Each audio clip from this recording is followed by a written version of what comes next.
In the Bible, we find one of the most beautiful appeal from God. It says, "Today, if you hear His voice, harden not your heart." Would you like to spend this day with God? Listen to this devotional. This Day with God, a devotional by Ellen G. White. A standard against the enemy. When the enemy shall come in like a flood, the Spirit of the Lord shall lift up a standard against him. Isaiah 59 verse 19. God desires every man to understand his duty and obey the call, working in the way of the Lord, not after his own devising. God always rewards the confidence of his people. The way to the throne of mercy is always open. God sees the wants of his people as clearly in the darkness of midnight, which surrounds them, as in the splendor of noonday.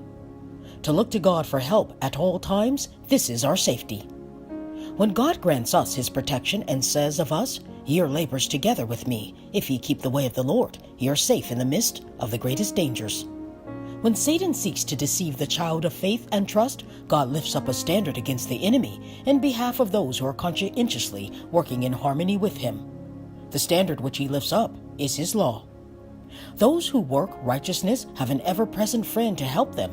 In every time of need and trouble and perplexity, he is near them.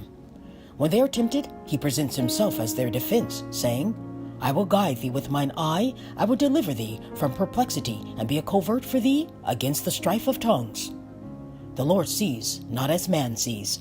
Those whom he loves and honors most are often the object of the scorn and derision of the enemy. He desires us to learn the lesson that we shall not gain success in the working by following the criterion of the world or the devising of human beings. Hypocrisy and pretense can find no place with God. All that we put our hands to is performed as in the sight of the heavenly intelligences. All the thoughts of the mind, all the aspirations of the soul are read by him with whom we have to do. The victories gained by the soul are not measured by outside appearance or by the praise of men, but by goodness and mercy and tender compassion and a firm adherence to God's law.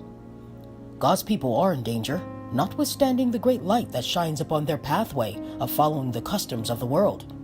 Let us be true to our colors. Let us raise the standard on which is inscribed the commandments of God and the faith of Jesus.